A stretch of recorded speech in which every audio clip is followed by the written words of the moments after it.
Баршаңызға қайырлы күн достар. Менің каналыма қош келдіңіздер. Бүгін біз осындай керемет оливье салатын жасайтын боламыз. Ол үшін бізге картошка, сәбіз, горох, шұжық, тұздалған қияр және жұмыртқа қажет. Сонымен бірге дәмдеуіш ретінде тұз бенен майонез қосатын боламыз. Алдыменен картошка, сәбіз және жұмыртқамызды сыртқы қабықтарын жақсылап жуып, үлкен бір ыдысқа салып, үстінен су құйып, қайнатып, пісіріп алатын боламыз. Одан кейін оливье салатын жасауға кірісеміз. Алдыменен мен шұжығын турағалы жатырмын. Оливье салатқа қандай ет қоссаңыздар да өздеріңіз білесіздер. Сиыр етін жақсылап пісіріп алып, шұжықтың орнына сиыр етін салса да болады.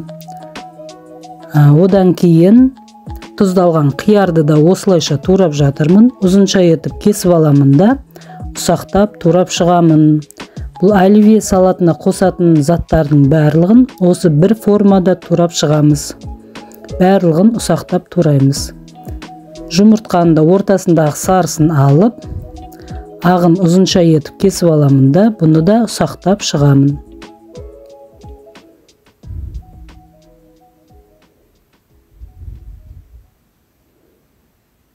Одан соң картошкамызды да осылай барлығын бір формада турап шығамыз.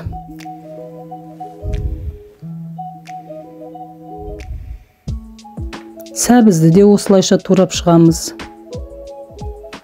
Ұзынша етіп кесеміз, сосын ұсақтап, мінекей барлық заттардың бәрін турап, дайындап қойдық. Енді қажетінше мөлшеріне қарай тұзын саламын. Одан кейін жұмыртқаның сарысын езіп шығамыз үстіне қолменен. Одан кейін горох салдым. Енді осы салынған заттардың бәрін жақсылап араластырып аламыз.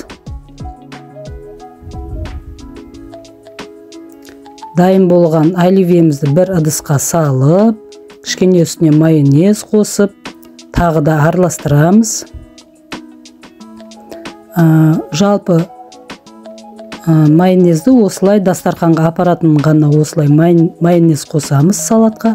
Қалған бөлігін майонез қоспай тоңазытқышқа қойып қоямыз.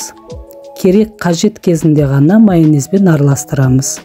Сосын дайын болған салатымызды кесеге салып, осылайша тәрелкеге салсақ, белгілі бір әдемі формада дөңгелек болып шығады.